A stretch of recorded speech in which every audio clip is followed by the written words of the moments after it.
Hello everyone and welcome to this video. ये है हमारा लेक्चर नंबर 2 डिफरेंशियल इक्वेशन का। और इसके पहले हमने एक लेक्चर ऑलरेडी ले लिया है, तो जिन्होंने भी वो लेक्चर नहीं देखा है प्लीज़ आप जाके देख के आओ। और जो ये वीडियो पहली बार देख रहे हैं उनको मैं बता दूं कि ये मैंने IIT जैम के लिए क्रैश कोर्स स्टार्ट किया है, जो जिसमें हम लोग क्या करने वाले हैं कि डिफरेंशियल इक्वेशन और इंटीग्रल कैलकुलस ये दोनों सिलेबस कवर करने वाले हैं। जितना ज़्यादा हो सके उतना कवर करेंगे, ठीक है। तो मैं ट्राई कर रहा हूँ कि रोज़ एक लेक्चर ले पाऊँ जिससे आप लोग को उसमें हेल्पफुल मिले। तो जैसा कि हमने कल सिलेबस देखा था, तो सिलेबस हम सामने रखेंगे ताकि हम कुछ बेकार में एक्स्ट्रा ना पढ़े, ठीक है। तो जैसा कि हमने कल लीनियर डिफरेंशियल इक्वेशन पढ़ा था और बर्नौली तक हमने कर लिया था, तो जिन्होंने भी वो वीडियो नहीं देखा है वो जाके एक बार देख के आओ। आज हम बर्नौली के थोड़ा सा आगे चलते हैं और देखते हैं कि अगला मेथड क्या है डिफरेंशियल इक्वेशन को सॉल्व करने का। तो बेसिकली हम जो टॉपिक पढ़ रहे थे वो डिफरेंशियल इक्वेशन को सॉल्व करने के तरीके पे पढ़ रहे थे, ठीक है। तो आज हमारा जो टॉपिक है वो है exact differential equation. Exact differential equation, okay. तो हम जो कर रहे हैं अभी वो first order first degree differential equation को सॉल्व करने के मेथड्स को पढ़ रहे हैं, ठीक है। उसका ही ये कंटिन्यूएशन का वीडियो है। तो हमने बात की थी कि जो फर्स्ट ऑर्डर फर्स्ट डिग्री का डिफरेंशियल इक्वेशन है वो कुछ इस तरह का दिखता है, बराबर। या तो इस तरह का दिखेगा mx, y dx plus nx, y dy। तो ये दो फॉर्म में हमें दिखेगा हमारा फर्स्ट ऑर्डर फर्स्ट डिग्री का डिफरेंशियल इक्वेशन। अब अगर हमें जानना है कि हमारा जो डिफरेंशियल इक्वेशन है वो एग्जैक्ट है कि नहीं, तो उसके लिए आपको सबसे पहले क्या करना है कि अपने डिफरेंशियल इक्वेशन को इस फॉर्म में लिखना है, इस गिवन फॉर्म में लिखना है, ठीक है।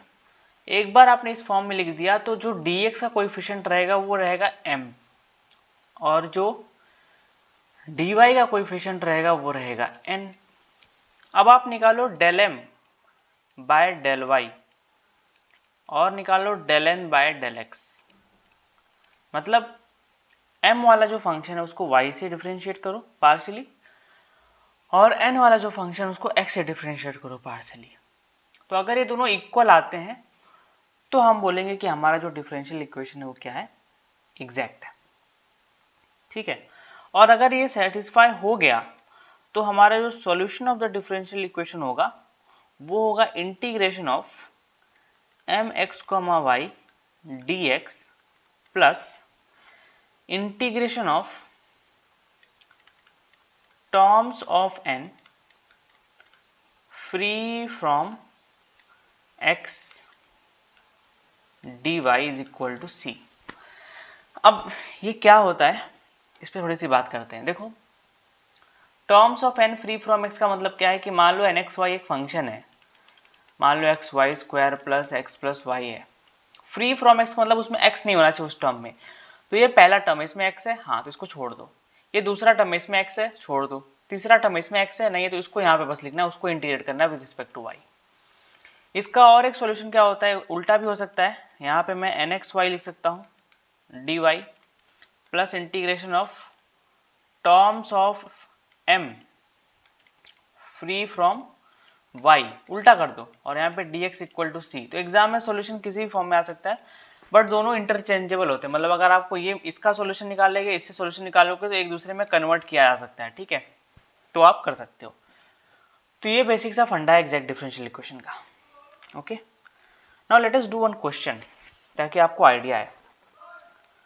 क्वेश्चन है x cube plus 3xy square dx plus 3x square y plus y cube dy is equal to c। तो ये ऑलरेडी हमारे स्टैंडर्ड फॉर्म में दिया हुआ है। देखो ये क्या है, mx y dx, और ये क्या है nx y dy equal to 0। तो mx y की वैल्यू कितनी है, x cube plus 3x square, और nx y की वैल्यू कितनी है 3x square y plus y cube. अब आपको क्या करना है, del M by del y निकालना है।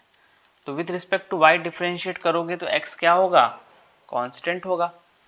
तो एक्स कांस्टेंट है तो पहला हो जाएगा 0 और दूसरा हो जाएगा 6xy। और यहाँ पे del N by del x निकालोगे तो वो क्या आएगा, 3x² प्लस 3y² बराबर, oh sorry, del N by del x निकाल रहे हैं ना, with respect to x differentiate कर रहे हैं। तो यहाँ पे y कांस्टेंट है,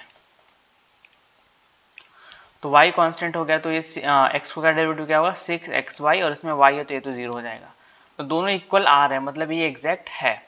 तो सॉल्यूशन क्या होगा, integration of m dx plus integration of terms of n free from x dy equal to c।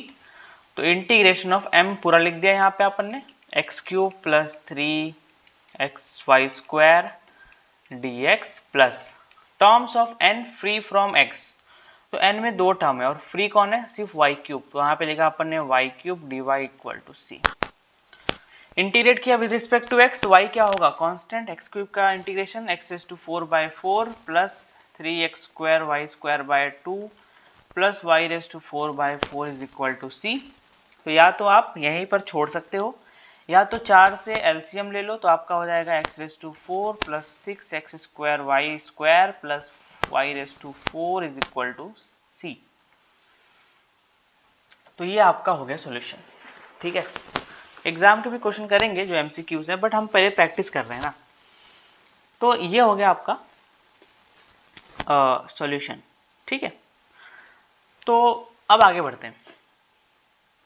ये बहुत ही सिंपल था। अब हम आते हैं ना इंटीग्रेशन फैक्टर पे।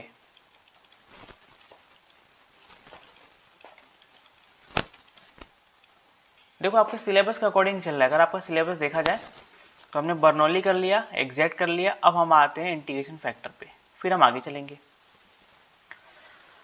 तो इंटीग्रेशन फैक्टर बेसिकली होता क्या है, देखो हमारा फर्स्ट ऑर्डर फर्स्ट डिग्री का जो डिफरेंशियल इक्वेशन है वो कैसा दिख रहा है, हमें ऐसा दिख रहा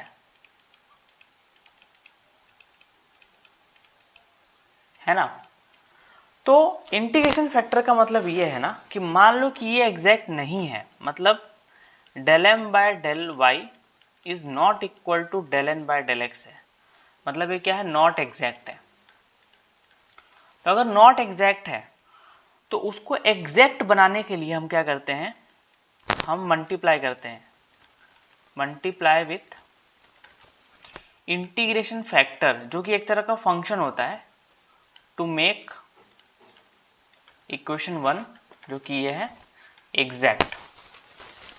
तो अगर इसमें आप मल्टीप्लाई कर दोगे तो क्या हो जाएगा, एग्जैक्ट बन जाएगा, और कुछ नहीं है। ठीक है, उसके कुछ ट्रिक्स होते हैं, कुछ मेथड्स होते हैं, कुछ टाइप्स होते हैं, उस पर अपन थोड़ा सा ध्यान देते हैं। ठीक है, चलो तो जो सबसे पहला मेथड है, मतलब जो नॉन एग्जैक्ट होगा, और हम 3-4 टाइप पढ़ लेते हैं ताकि हम उसको ही एग्जाम में वही आते हैं तो वहीं से अपन सॉल्व कर लेंगे मोस्ट ऑफ द क्वेश्चंस। तो मान लो ना कि मेरा जो इक्वेशन है ना वो यही है, मानना क्या है, हम इसी को सॉल्व कर रहे हैं, फर्स्ट ऑर्डर फर्स्ट डिग्री। अब ये मानना कि हमने एग्जैक्ट नहीं है, ठीक है, एग्जैक्ट नहीं है, नॉन एग्जैक्ट, प्लस ये क्या है, होमोजीनियस है। और जिनको होमोजीनियस नहीं पता वो प्लीज पिछला लेक्चर जाके देखिए, मैंने बताया है। होमोजीनियस का मतलब ये है कि मान लो कि आपका mxy जो है कुछ इस तरह का है, x² plus xy plus y²। तो जितने भी टर्म्स है ना उनका टोटल पावर सेम होगा। ठीक है, इसका टोटल पावर कितना है 2, इसका टोटल पावर कितना है 112, इसका टोटल पावर कितना है 2। तो ये एक होमोजीनियस है। नॉन होमोजीनियस कैसा दिखेगा, x² plus xy² plus y। तो इसका टोटल पावर है 2, इसका टोटल पावर है 3, इसका टोटल पावर है 1। तो ये नॉन होमोजीनियस है, ये होमोजीनियस है। तो नॉन एग्जैक्ट और अगर होमोजीनियस रहा, अगर m के भी सारे जो भी टर्म्स उनके पावर सेम रहे और n के भी जो टर्म्स उनके पावर सेम रहे, और नॉन एग्जैक्ट का मतलब है कि del m upon del y is not equal to del n upon del x रहा, अगर ये दो कंडीशन सेटिस्फाई हुए तो आपके इंटीग्रेशन फैक्टर का जो फॉर्मूला होगा वो होगा 1 upon m x plus n y. ठीक है, प्रोवाइडेड ऑब्वियसली जो डिनोमिनेटर है वो 0 नहीं होना चाहिए, नहीं तो फिर उसका मतलब ही नहीं हुआ, है ना। तो एक बार आपने ये इंटीग्रेशन फैक्टर निकाल लिया, ये फंक्शन आपने निकाल लिया,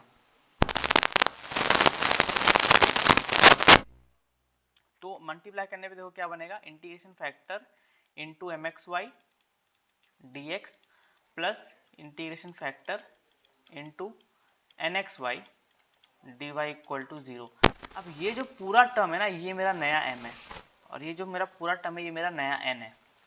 तो ये मेरा मान लेते हैं क्या, m dash x y d x plus n dash x y d y equal to 0 है। अब अगर आप निकालोगे ना del m dash by del y और del n dash by del x, तब अब ये दोनों इक्वल आएंगे।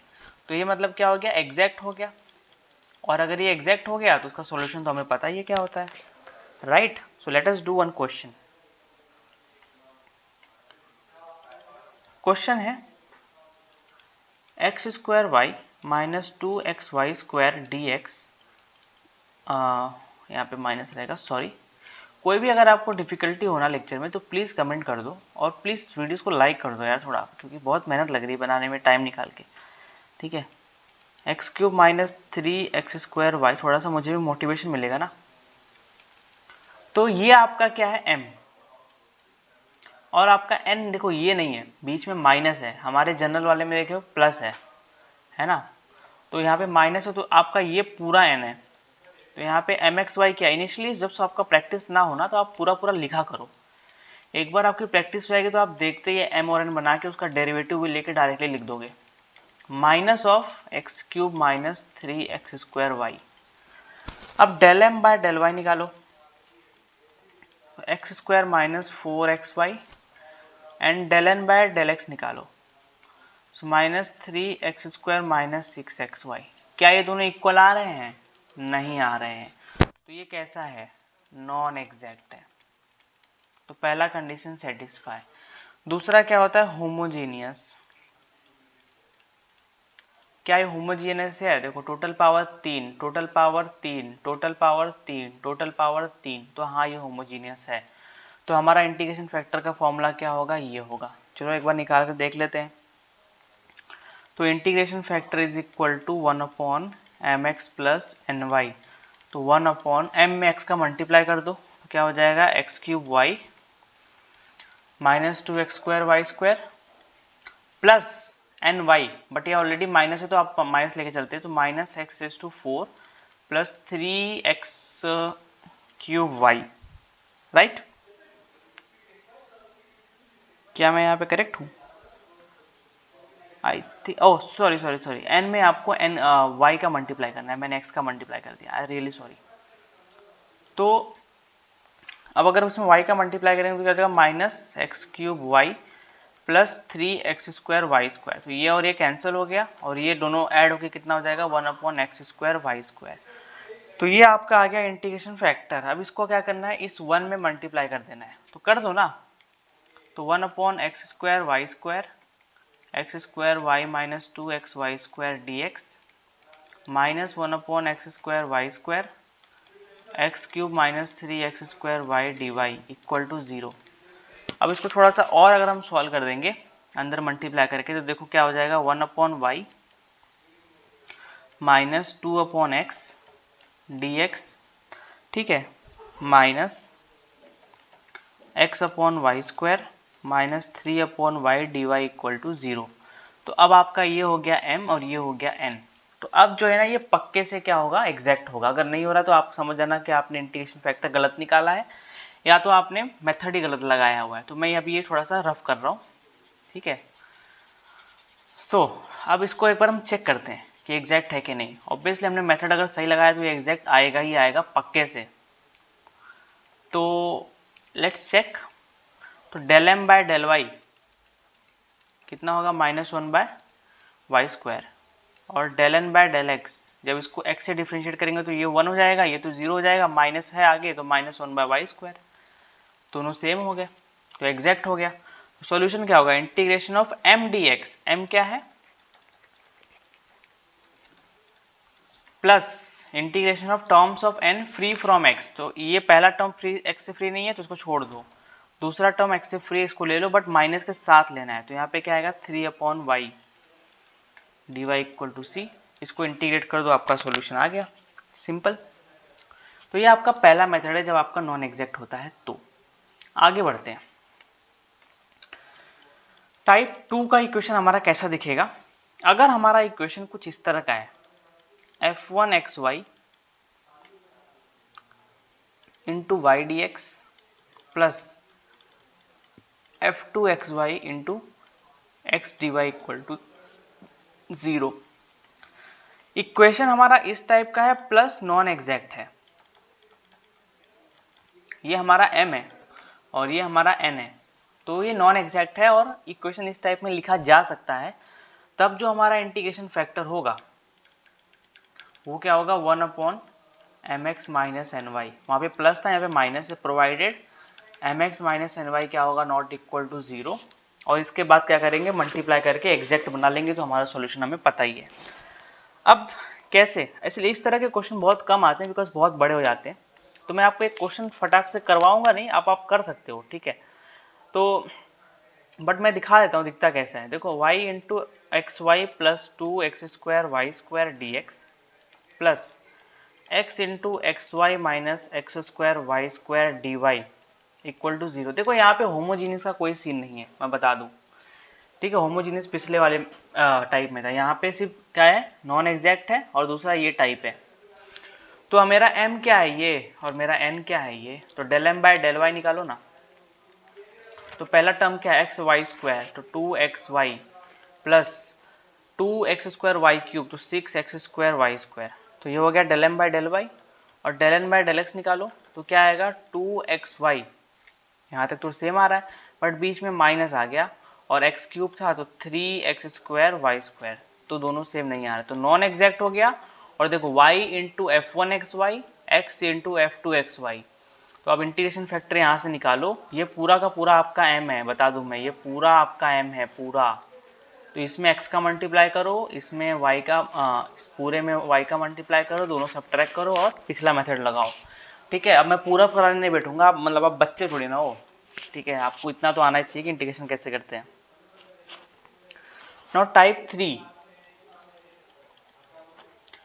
अगर मान लो कि पिछला दोनों मेथड फ्लॉप हो गया, हमारा अभी भी डिफरेंशियल इक्वेशन यही है, दोनों मेथड पिछला फ्लॉप हो चुका है। अगर पिछला दोनों मेथड फ्लॉप हो चुका है तो वो इन्हीं दो टाइप में से एक बनेगा। 3 और 4 में एक साथ कराता हूं, तो आप क्या करोगे ना, ये फैक्टर निकालो, del m by del y minus del n by del x upon n निकालो, या तो इसका उल्टा कर दो, del n by del x minus del m by del y, और नीचे m है यहाँ पे। अगर ये बंदा फंक्शन ऑफ x आता है या तो कांस्टेंट आता है, या फिर ये बंदा या तो फंक्शन ऑफ y आता है या तो कांस्टेंट आता है, तो आपका जो इंटीग्रेशन फैक्टर बनेगा यहाँ पे वो बनेगा e raise to integration of phi x d x, और यहाँ पे आपका जो इंटीग्रेशन फैक्टर बनेगा वो बनेगा e raise to integration of psi y d y. अगर कांस्टेंट आए तो कोई दिक्कत ही नहीं, तो इन दोनों में से एक ही सेटिस्फाई होगा, दोनों सेटिस्फाई नहीं होगा, तो आप समझ जाना कौन से टाइप का है और कौन सा वाला इंटीग्रेशन फैक्टर लेना है। एक बार आपने इंटीग्रेशन फैक्टर निकाल दिया, आपने वापस मल्टीप्लाई किया, और जो पूरा टर्म बनेगा वो आपका नया m बनेगा, वापस से आप एग्जैक्ट बना लिए, वापस से आपको सॉल्यूशन पता है। मैं एक एग्जांपल दिखा देता हूँ, सॉल्व तो नहीं करूँगा पूरा बट मैं दिखा देता हूँ। x² plus y² plus 2x dx plus 2y dy equal to 0। अब पहले ना आप इसमें चेक करो कि ये टाइप 1 में क्या दिक्कत है, टाइप 2 में क्या दिक्कत है, जो हमने पढ़ा है क्यों नहीं अप्लाई हो रहा है वो आप चेक करो, ठीक है। और अब टाइप 3 और 4 में से कौन सा यहाँ पे अप्लाई हो रहा है। देखो पहले तो ये नॉन एग्जैक्ट है, देख लो, पहले m है और n है, तो इसको डिफरेंशिएट किया विद रिस्पेक्ट टू y तो 2y, और इसको x से किया तो 0, तो ये दोनों इक्वल नहीं है। तो हमने क्या किया, ये वाला फैक्टर निकालते हैं, del m by del y minus del n by del x upon n निकालते हैं। तो del m by del y कितना है 2y, del n by del x कितना है 0, और n कितना है 2y, तो ये कितना आ रहा है 1, कांस्टेंट आ रहा है ना, तो ये वाला फैक्टर कांस्टेंट आ रहा है, तो इंटीग्रेशन फैक्टर क्या बनेगा मेरा e raise to integration of 1 dx, तो e रेज़ टू x मेरा क्या हो गया इंटीग्रेशन फैक्टर। अब आपने e रेज़ टू x यहाँ पे मल्टीप्लाई कर दिया, यहाँ पे भी, तो ये आपका पूरा हो गया m और ये आपका पूरा हो गया n। अब अगर आप del m by del y निकालोगे और del n by del y निकालोगे तो एग्जैक्ट हो जाएगा। एक बार एग्जैक्ट हो गया तो आपको सॉल्यूशन पता ही है, राइट। तो ये हो गया मेथड 3 और मेथड 4। सिंपल, आई थिंक इससे सिंपल कुछ नहीं हो सकता, ठीक है। अब हम क्या करते हैं, एक दो क्वेश्चन ट्राई करते हैं जो कि आपके एग्जाम में आए हुए हैं, जो भी हमने अभी तक पढ़े। Okay, so let us start with it. तो क्वेश्चन से स्टार्ट करते हैं जो भी हमने अभी तक पढ़े हैं। तो फर्स्ट क्वेश्चन है ये, देखो यार मैंने रैंडमली क्वेश्चन उठाए हैं, कुछ क्वेश्चन अगर छूट जाए तो आप प्रैक्टिस कर सकते हो, ठीक है। तो पहला क्वेश्चन है ये, देखो थोड़ा सा ट्रिकी है, थोड़ा सा थियरी है और इसमें याद रखने वाला चीज भी है। तो मैं बताती हूँ क्या क्या याद रखना है। देखो क्या बोला, if this equation where C is in R is a general solution of the exact differential equation this, मतलब ये जो डिफरेंशियल इक्वेशन है ना ये एग्जैक्ट है, बता दिया है। Then M11 is what. देखो दो तरह के सॉल्यूशन होते हैं, एक होता है जनरल और एक होता है पर्टिकुलर। जनरल का मतलब ये है ना कि हम जो कांस्टेंट आता है ना उसके सॉल्यूशन में लास्ट में उसकी वैल्यू कुछ नहीं निकालते हैं, लेकिन पर्टिकुलर का मतलब होता है ना उस सी की वैल्यू हम निकालते हैं प्रॉपरली और उसको वहां पे डालते हैं, ठीक है। तो देखो ये एक सॉल्यूशन है, ठीक है, f of x, y is equal to c, ये इसका सॉल्यूशन है। तो अगर मैं, आपने टोटल डेरिवेटिव पढ़ा होगा, टोटल डेरिवेटिव कैलकुलस में वो क्या होता है, df इज इक्वल टू, अगर नहीं पढ़ा तो इसको याद रख लो दोस्तों, del f by del x d x plus del f by del y d y, ये होता है।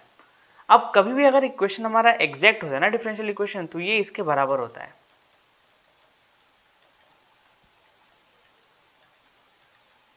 ये भी याद रख लेना, ठीक है। तो ये दोनों क्या है, इक्वल है, ठीक है। तो यहाँ पे m की वैल्यू क्या है, del f by del x, और n की वैल्यू क्या है, del f by del y, और f क्या है, ये बंदा।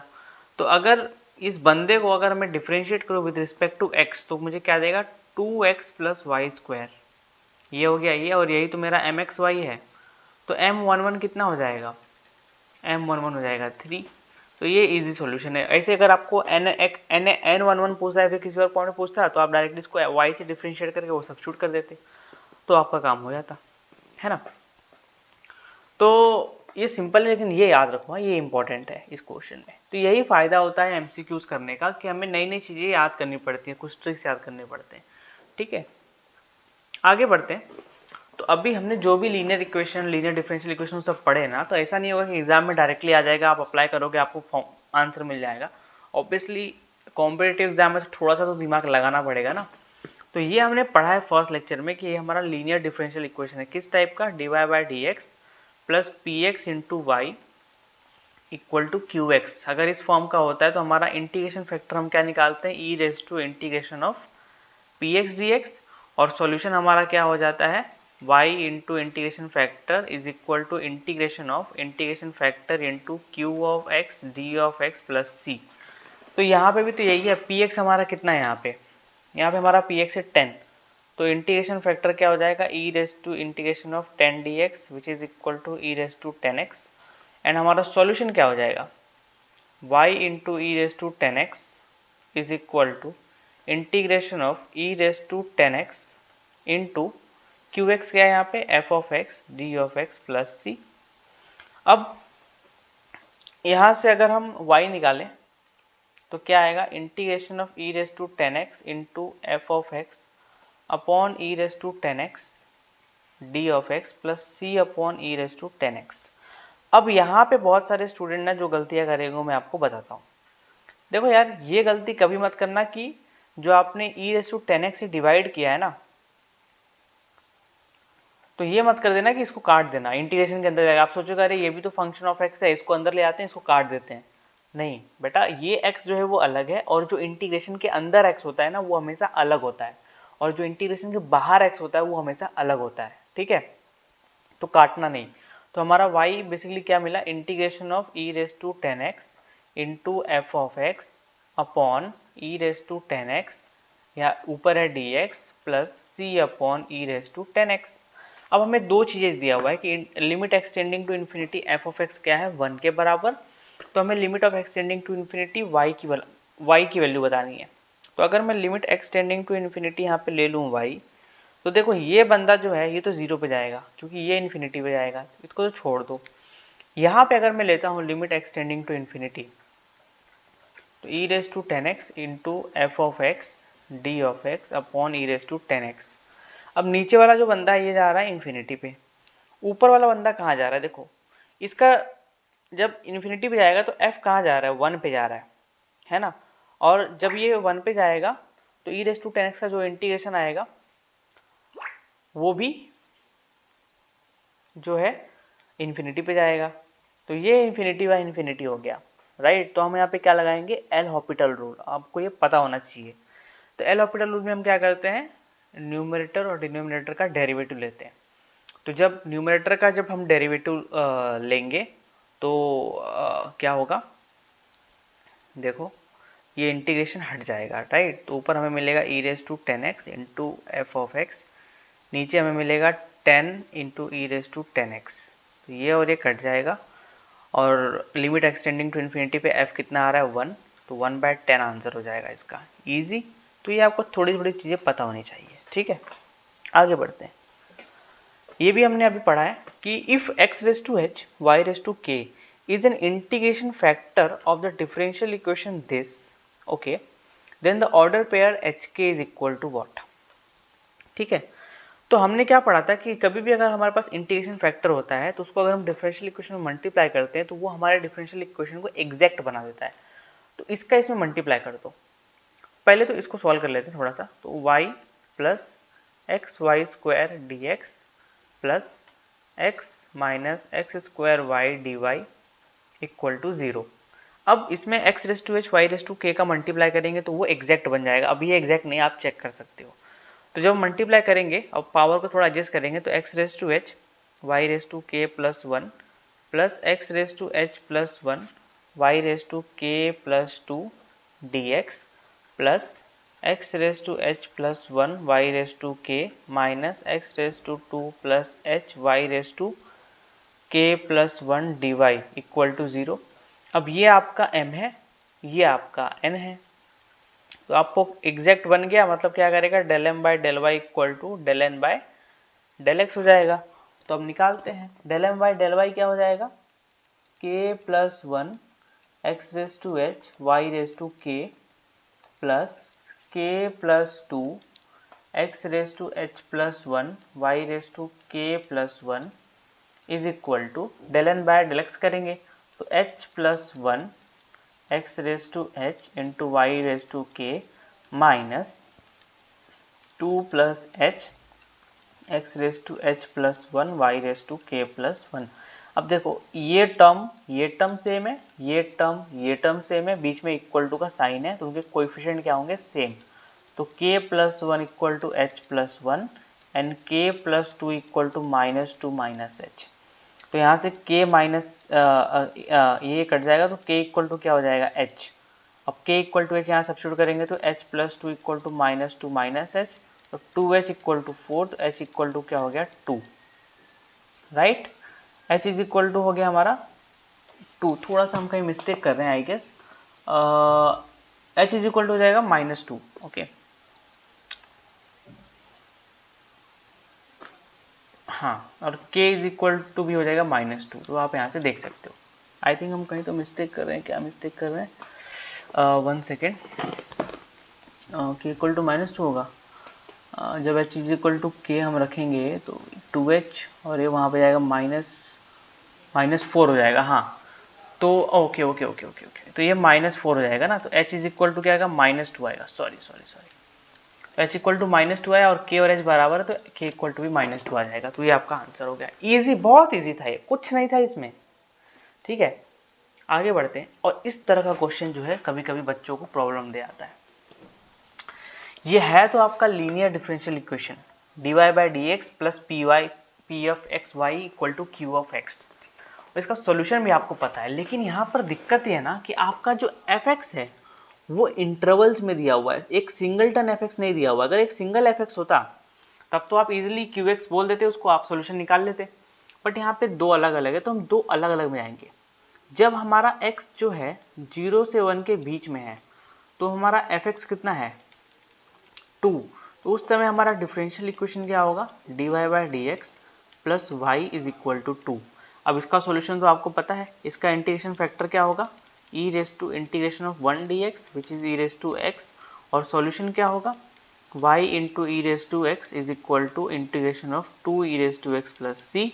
तो y into e raise to x is equal to 2 e raise to x plus c, right. तो यहाँ से हमारा y कितना हो जाएगा, 2 plus c into e raise to minus x. अब देखो जीरो यहाँ पे इंक्लूडेड, x की वैल्यू जीरो हम ले सकते हैं यहाँ पे, ठीक है, और हमें y zero equal to zero दिया है, तो y zero equal to zero का मतलब क्या होता है, ये x की वैल्यू होती है और ये y की वैल्यू होती है। तो जब y की वैल्यू हम जीरो रखेंगे और x की वैल्यू हम जीरो रखेंगे तो c की वैल्यू कितनी आएगी, माइनस टू। तो y की वैल्यू कितनी होगी, 2 minus two e raise to minus x. तो कॉमन ले लेंगे तो 2 1 minus e raise to minus x, ये हो गया y, ठीक है, जब x की वैल्यू 0 से 1 के बीच में थी। तो देखो 2 1 minus e raise to minus x 2 1 minus, तो ये वाला तो हमें मिल गया, चारों में सेम है, मतलब सेकंड हमें निकालना पड़ेगा जब x की वैल्यू क्या हो, ग्रेटर देन इक्वल टू 1 हो। तो वहाँ पे हमारा क्यू एफ एक्स क्या है, 0, तो d y by d x plus y equal to क्या हो गया, 0।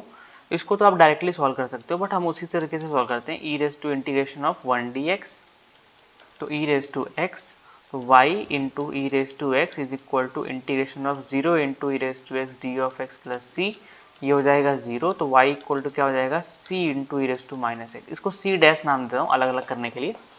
अब ये c डैश हमें पता लगाना है, ठीक है, c डैश हमें क्या करना है, पता लगाना है। अब यहाँ पे याद रखना ना, जो भी ये आपका सॉल्यूशन आता है ना, ये क्या होता है, कंटिन्यूस होता है। तो हमें दिक्कत कहाँ पे आ रहा है, 1 पे आ रहा है ना, तो 1 पे ये कंटिन्यूस होना चाहिए, तो ये दोनों 1 पे कंटिन्यूस होना चाहिए, तो 1 पे लिमिट इनकी क्या होनी चाहिए, सेम होनी चाहिए।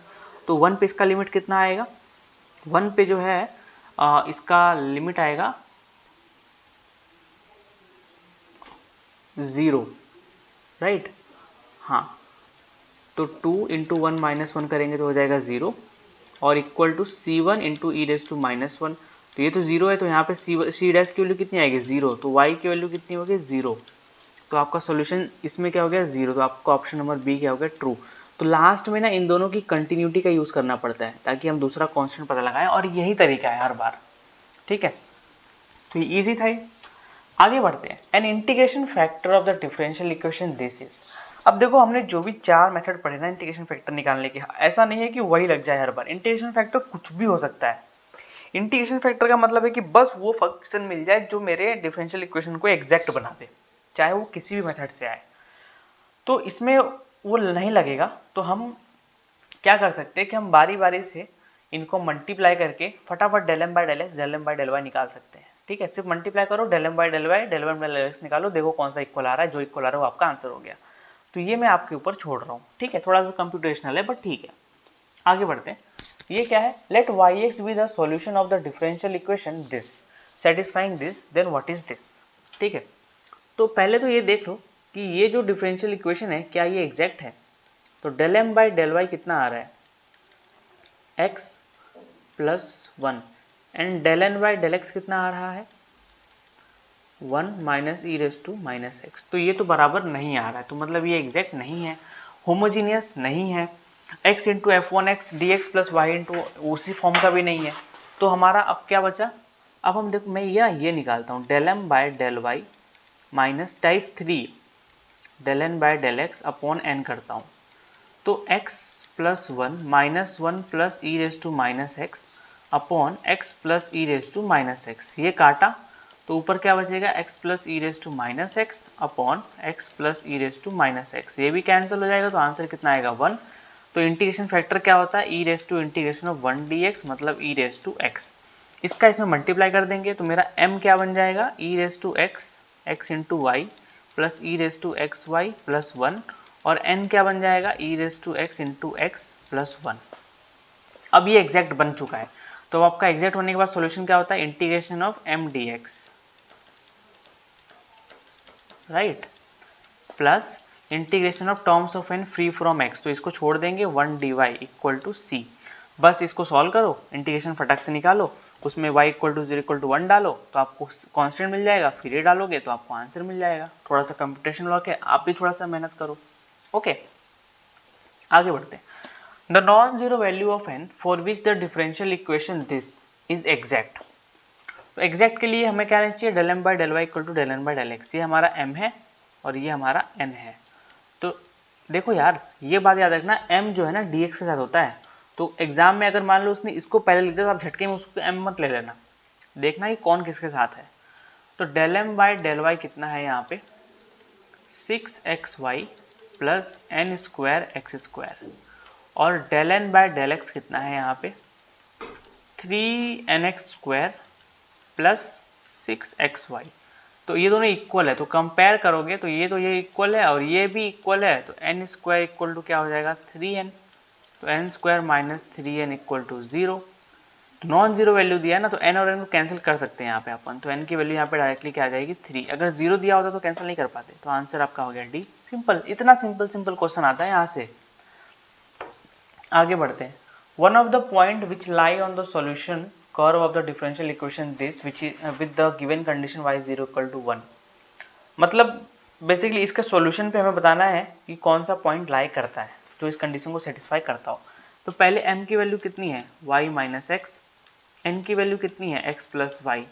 तो del m by del y कितना हो जाएगा 1 और del n by del x कितना हो जाएगा 1, दोनों इक्वल हैं। तो सॉल्यूशन एग्जैक्ट हो गया। सॉल्यूशन क्या हो जाएगा integration of m dx plus integration of terms of n free from x y equal to 0। तो x y minus x square by 2 plus y square by 2 equal to सी।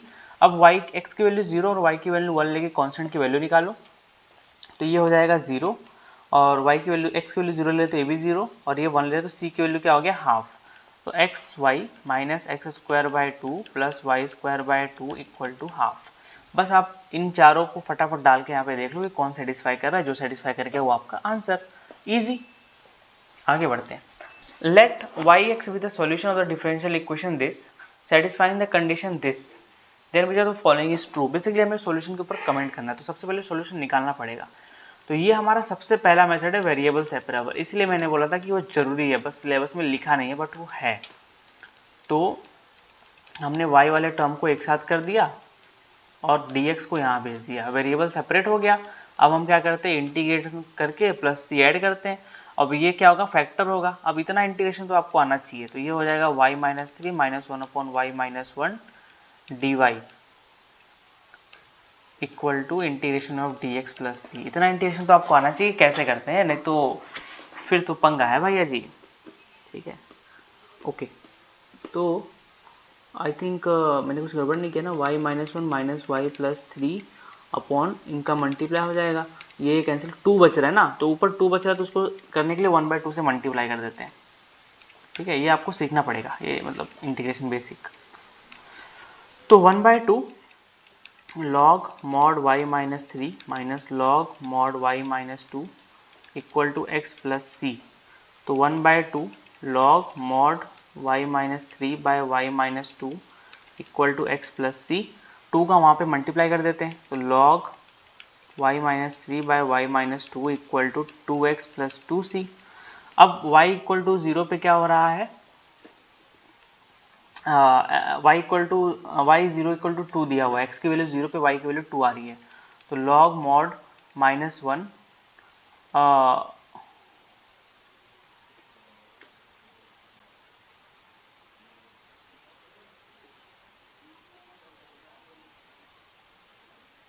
एक minute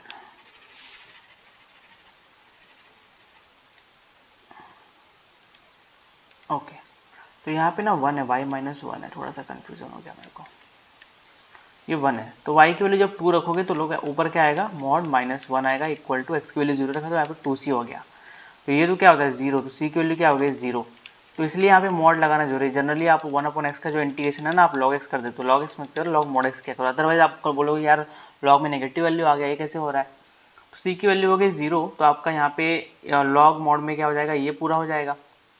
तो basically mod of y minus 3 upon mod of y minus 1 equal to क्या हो जाएगा 2x हो जाएगा। अब हम पॉजिटिव नेगेटिव में जब चलते हैं, हम बेसिकली पॉजिटिव लेके ट्राई करते हैं, ठीक है, मॉड हटाने के बाद। तो अगर आप मॉड हटाने के बाद पॉजिटिव वैल्यूज लोगे तो देखो आप मतलब बेसिकली y को एक्साइड कर रहे हैं क्योंकि y पे ही कमेंट करना है ना। तो y minus 3 equal to 2x y minus 1, y minus 3 equal to 2x y minus 2x, इसको इस साइड लो तो y minus 2xy equal to 3 minus 2x, y common लेते हैं तो 3 minus 2x upon y common लिया है तो 1 माइनस 2x, ये आ गया। Wait wait wait, we are doing mistake, actually यहाँ पे लॉग था ना, I am really sorry, I am really sorry. Okay okay, तो वहाँ पे लॉग था, मैंने डायरेक्टली मल्टीप्लाई कर दिया जो कि नहीं करना चाहिए था क्योंकि लॉग है ना वहाँ पे, तो थोड़ा सा हो जाता है कंफ्यूजन। तो कहाँ थे हम? लॉग है तो लॉग हटाएंगे तो क्या होगा, y minus 3 by y minus 1 equal to e to the power 2x, तो y minus 3 equal to e to the power 2x minus y into e to the power 2x, तो y common ले लेंगे, 1 minus e to the power 2x is equal to 3 minus e to the power 2x, तो y equal to क्या हो जाएगा, 3 minus e to the power 2x upon 1 minus e to the power 2x। पहला क्या है कि y is not bounded, not bounded मतलब limit x tending to infinity निकालो इसका पहले तो लिमिट एक्सटेंडिंग टू इन्फिनिटी जब मारेंगे y पे तो ये क्या हो जाएगा, इन्फिनिटी बाई इन्फिनिटी का फॉर्म आ रहा है तो ऊपर से कॉमन ले लेंगे और जब काटेंगे ना तो आंसर कितना आएगा 1। ये आपको पता होना चाहिए कैसे करते हैं यार, मतलब e raise to 2x common ले लिया, 3 by e raise to 2x minus 1 upon नीचे से भी e raise to 2x common ले लिया, 1 by e raise to 2x minus 1, तो ये जीरो कट जाएगा, ये जीरो पे जाएगा, जीरो पे आएगा और ये 1 हो जाएगा, तो 1 आ रहा है तो ये तो ट्रू है और ये गलत है, ये भी गलत नहीं, सॉरी एक बार चेक कर लेते हैं क्योंकि वो माइनस इन्फिनिटी लिखा हुआ है ना। तो जब हम माइनस इन्फिनिटी करेंगे तो जब x की वैल्यू माइनस इन्फिनिटी जब जाएगी, x tending to minus infinity, तो e raise to x will go to 0, तो ये 0 की तरफ जाएगा, ये 0 की तरफ जाएगा, ये 3 आएगा, तो ये भी सही है, ये सही हो गया, ये सही हो गया। तो देखो माइनस इन्फिनिटी पे 3 और प्लस इन्फिनिटी पे 1, तो इनके बीच में y की वैल्यू क्या हो गई, बाउंडेड, तो ये भी सही हो गया, तो ये 3 सही हो गया, पहला गलत हो गया, ठीक है। तो अभी तक हमने बहुत कम पढ़ा है और लेकिन उस कम में ही हमने इतने सारे क्वेश्चन कर डाले, तो आप देख सकते हो कि कितने वेराइटी ऑफ क्वेश्चन आते हैं। अभी तक हमने सिर्फ बर्नौली, एग्जैक्ट और इंटीग्रेशन फैक्टर ही किया था, इतना ही किया था और इतने में हमने इतने सारे क्वेश्चन कर डाले हैं ना। तो अभी और पढ़ेंगे तो और आएंगे। तो आई होप आपको वीडियोस पसंद आ रहे होंगे और हेल्पफुल होंगे। मैं ये मतलब पूरे सॉल्व नहीं कर रहा हूँ क्योंकि कुछ काम तो आपको भी देना पड़ेगा ना। अभी तक मैं आपका सिर्फ एक प्रॉपर क्रैश कोर्स ले रहा हूँ, प्रॉपर लेक्चर नहीं ले रहा हूँ, ठीक है।